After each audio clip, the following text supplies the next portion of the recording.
Bonjour donc à tous. Bonjour, bonsoir, ça dépendra donc de l'heure à laquelle vous êtes. Alors, nous allons continuer notre cours sur les assurances transport. Donc, si vous vous souvenez très bien, nous en étions avec l'assurance corps de navire, n'est-ce pas? On avait parlé donc en préliminaire donc le navire. Bon, aujourd'hui, on va parler donc de deux choses. On va voir donc d'une part donc les risques couverts et d'autre part donc nous allons voir donc les garanties d'assurance corps de navire, n'est-ce pas? Alors, on va voir donc les risques couverts. Risques couverts, risque avec S, n'est-ce pas? Alors, qu'entend-on par risque couvert? On entend par risque couvert l'ensemble des événements qui peuvent survenir en cours de transport pouvant affecter le navire et qui sont couverts par les garanties d'assurance corps. Alors, ces risques couverts-là, ce sont des événements qui peuvent survenir au cours de la navigation maritime. Comme par exemple, on peut avoir un naufrage, on peut avoir un incendie qui se déclenche à bord du navire pendant la traversée. On peut avoir, n'est-ce pas, donc des bancs de sable et le navire maintenant, faute de profondeur, donc touche ces bancs de sable, il ne peut plus continuer et il va alors donc arrêter, n'est-ce pas, donc son voyage. Il aura besoin certainement donc d'être assisté. Ce qu'il faut retenir, c'est que tous ces événements-là qui peuvent survenir pendant la navigation maritime sont qualifiés donc de fortune de mer. Alors, lorsqu'on dit fortune de mer, bon, on n'est pas en train de parler de fortune laissée soit par un navire pirate que des gens ont découvert, que des explorateurs ont découvert. Lorsqu'on dit fortune de mer, on parle donc des événements qui peuvent survenir donc durant la navigation maritime et qui peuvent affecter donc le navire et probablement même donc sa cargaison, n'est-ce pas? Donc ces fortunes de mer là, donc on va les voir donc un à un. En premier lieu, on va voir donc le naufrage. Alors, qu'est-ce qu'un naufrage?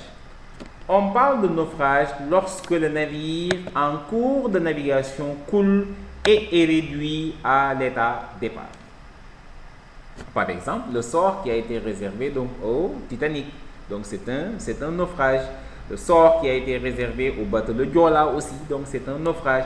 Le navire présentement donc, est dans les profondeurs donc marines, n'est-ce pas? Deuxième fortune de mer que nous allons voir, donc c'est la tempête. La tempête, c'est quoi? Ce sont, n'est-ce pas, donc des rafales de vent, n'est-ce pas, de vent très violents et qui souvent donc sont accompagnés donc de précipitations. Donc ce sont des rafales de vent violents accompagnés de précipitations. Ces rafales de vent donc peuvent aller jusqu'à 130 km à l'heure, donc si on est en mer, et ils peuvent aller jusqu'à 100 km à l'heure donc dans des eaux intérieures. Donc troisième fortune de mer que nous allons voir, donc l'assistance maritime. Alors, c'est quoi l'assistance maritime? L'assistance maritime, c'est l'aide apportée par un navire à un autre en détresse.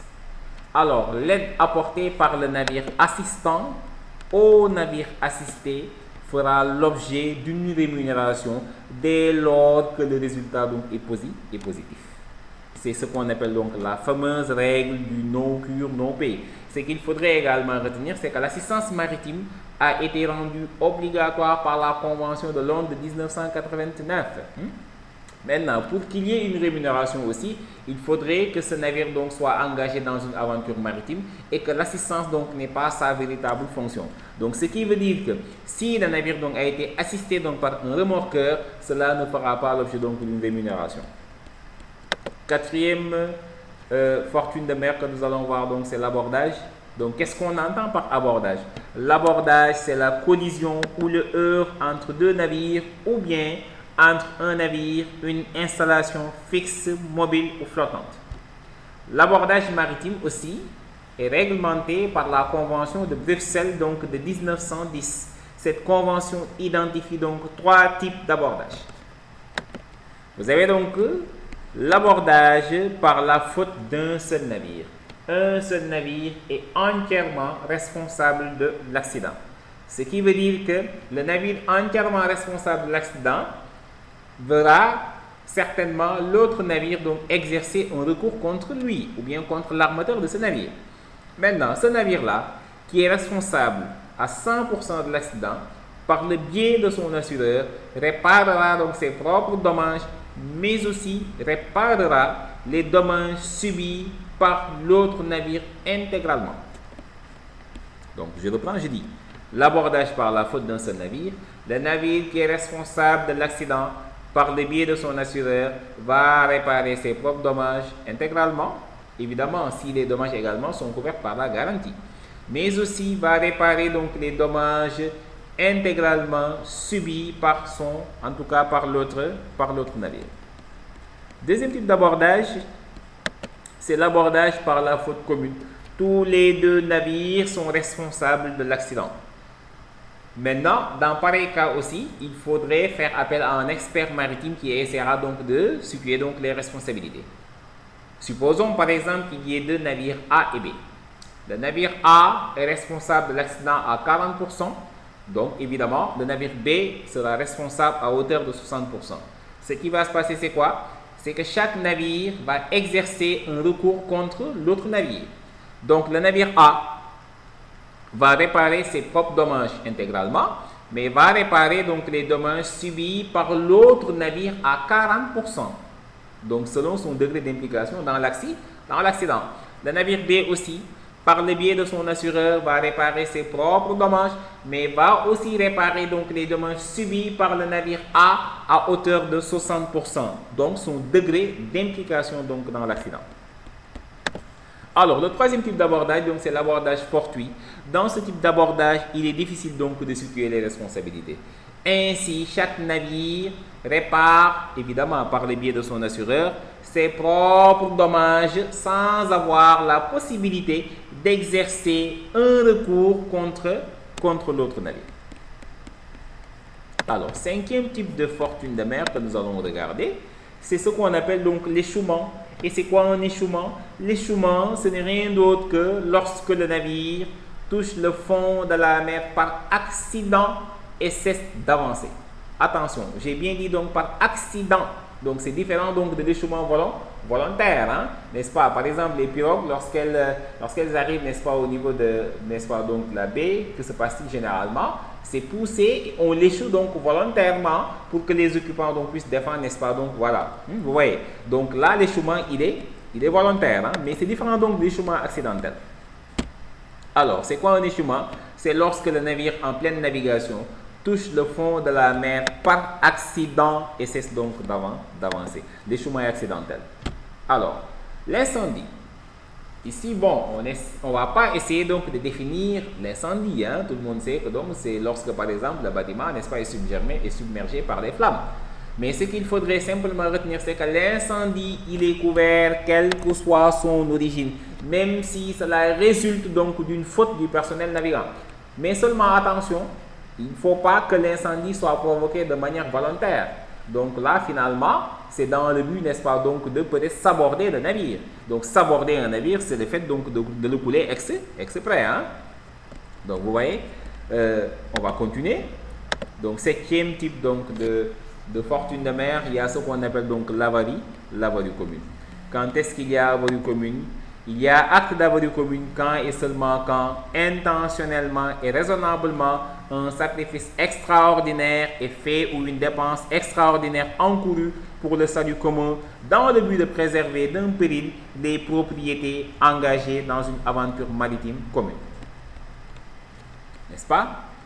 Autrement dit, c'est lorsque le capitaine du navire est en présence d'un danger qui est imminent ou bien qui se fait menaçant et qu'il donne l'ordre à son équipage donc d'engager des mesures qui sont volontaires ou bien donc de faire donc des sacrifices ou bien même, n'est-ce pas, d'engager des dépenses dans le but de sauver tous les biens qui sont engagés dans la même aventure donc maritime. N'est-ce pas?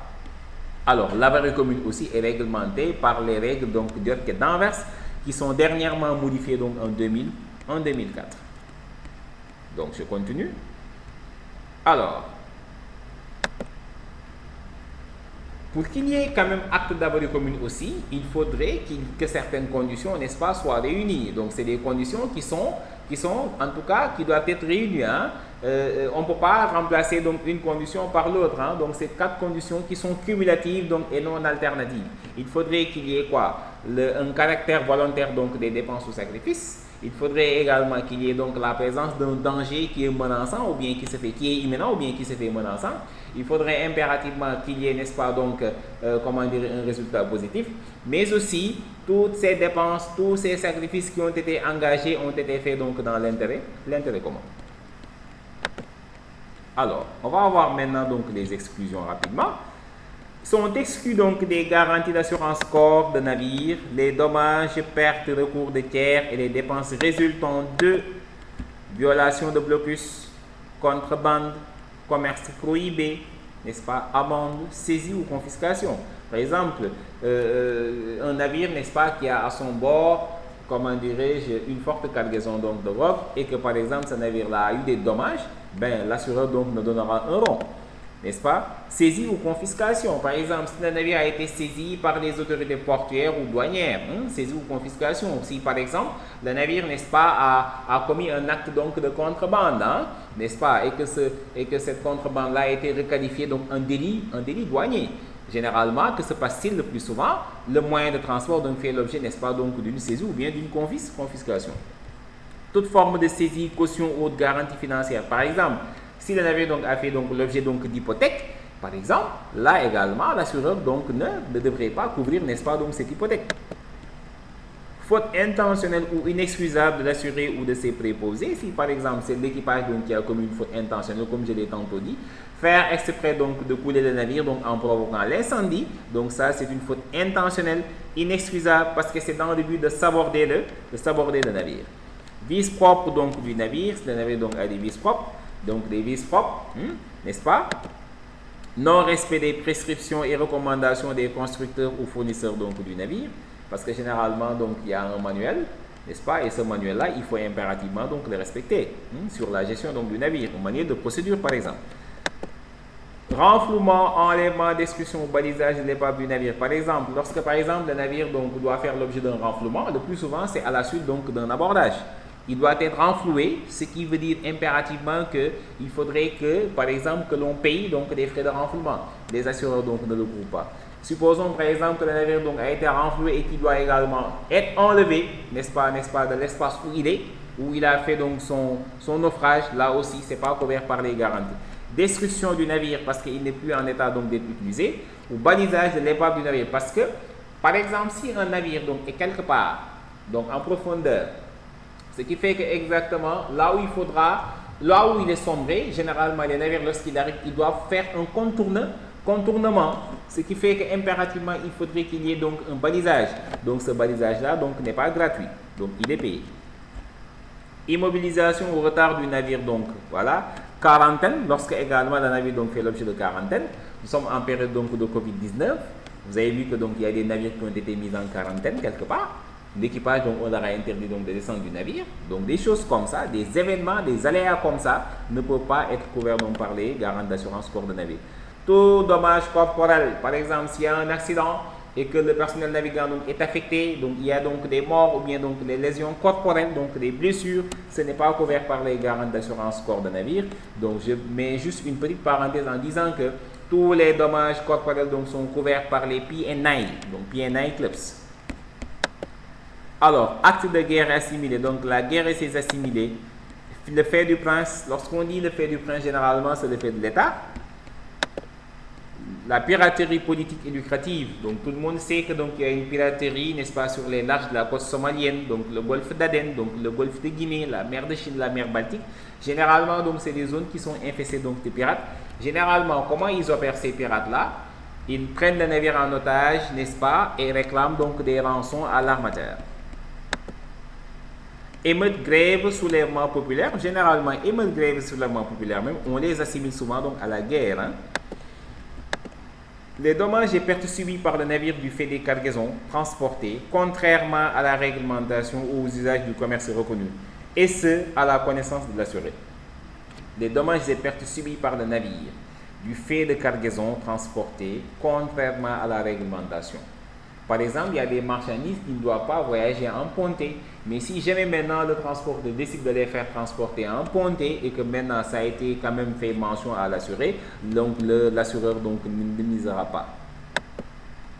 Les recours exercés contre le navire pour les dommages et préjudices relatifs aux cargaisons transportées par le navire assuré. Donc l'assurance corps de navire n'assure pas les marchandises transportées à bord, n'est-ce pas? Ça, c'est plutôt donc l'assurance faculté. Les dommages et préjudices consécutifs à la pollution ou à la contamination suite à un abordage avec le navire assuré. Par exemple, deux navires se cognent, donc l'un était un tanker, donc il y a du fuel ou bien je sais pas, donc du carburant qui a commencé à se déverser, donc n'est-ce pas, en mer. Là également, donc les assureurs corps donc ne le couvrent pas. Le coût du remorquage n'ayant pas le caractère d'une assistance maritime, comme je l'ai tantôt énoncé, donc tout remorquage qui a été fait par un navire remorqueur donc n'a pas de caractère donc d'une assistance maritime. Maintenant, je m'en vais aux garanties. Donc pour les garanties d'assurance corps de navire, ce qu'il faut retenir, donc il y a 5 garanties. Donc la garantie tout risque. Donc pour moi, n'est-ce pas? Excusez-moi, donc je reviens sur voilà, donc l'avant-dernière diapo. Voilà. Alors, je disais qu'il y a 5 garanties. La garantie tout risque, la garantie FAP sauf, la garantie FAP absolument, la garantie FA absolument et la garantie PTD. Alors, vous voyez que là, j'ai mis garantie au niveau, n'est-ce pas, donc des ordonnées, ou bien des abscisses. Et là, au niveau de l'ordonnée, vous avez, au niveau des lignes, vous avez donc les garanties. Et au niveau des colonnes, vous avez donc les risques. Hein. Alors, j'ai mis ici AP. AP veut dire avarie particulière. Donc, avarie particulière occasionnelle. AP résultant d'un accident. Avarie particulière résultant donc d'un accident. AC veut dire donc avarie commune. RTDM, c'est recours de tiers pour dommages matériels. FAS signifie comment on l'appelle, frais d'assistance et de sauvetage. Et vous avez PTD qui veut dire perte totale et délaissement. Alors, un instant, je m'arrête un peu sur le délaissement. En fait, le délaissement, c'est quoi? Le délaissement, c'est la faculté que possède l'assuré en cas d'un sinistre grave d'exiger le remboursement de la pleine valeur d'assurance moyennant le transfert de propriété du navire ou de ce qui en reste donc à son assureur, n'est-ce pas? Il y a un sinistre, le navire donc est complètement endommagé. Finalement, l'assuré n'en veut plus. Il veut récupérer donc la pleine valeur d'assurance et maintenant la propriété du navire, il le transfère donc à son assureur. Maintenant, vous voyez donc ici donc les 5 garanties. On commence avec la garantie tout risque. Donc la garantie tout risque couvre les avaries particulières occasionnelles, les avaries particulières résultant d'un accident, les avaries communes, le recours de tiers pour dommages matériels, les frais d'assistance et de sauvetage et la PTD, la perte totale et délaissement. Donc le C signifie couvert. La garantie FAP sauf, que veut dire FAP? FAP signifie franc d'avarie particulière sauf. Cette garantie aussi, on l'appelle donc la garantie des accidents caractérisés. Ce qui veut dire que donc les dommages ne seront couverts que si et seulement si ils résultent donc d'un accident. Ce qui veut dire que les avaries particulières occasionnelles, comme une panne de moteur, ne seront certainement pas couvertes. Alors cette garantie ne couvrira que les avaries particulières résultant d'un accident, les avaries communes, le recours de tiers, les frais d'assistance et de sauvetage et la PT et la PTD. FAP absolument. Cette garantie veut dire franc d'avarie particulière absolument, ce qui veut dire qu'aucune avarie particulière donc n'est couverte, n'est-ce pas? Donc seul reste couvert alors les avaries communes, le recours de tiers pour dommages matériels, les frais d'assistance et de sauvetage et la perte totale et le délaissement. La garantie FA absolument. Alors cette garantie donc ne couvre aucune avarie, aussi bien donc les avaries particulières que communes. Donc elle ne couvrira que le recours de tiers pour dommages matériels, les frais d'assistance et de sauvetage, la perte totale et de délaissement. Et enfin, la PTD, la garantie perte totale et délaissement. Cette garantie ne couvre que 2 choses, les frais d'assistance et de sauvetage et la perte totale et de délaissement. Donc ce qui veut dire que les avaries particulières, les avaries communes, le recours de tiers pour dommages matériels ne seront pas couverts.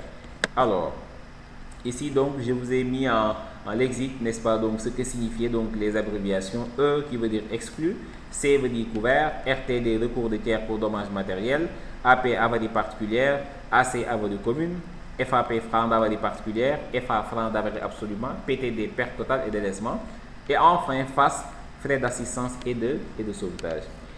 Donc merci que cette vidéo donc, vous a plu. Donc on se donne rendez-vous donc dans une prochaine vidéo. Merci.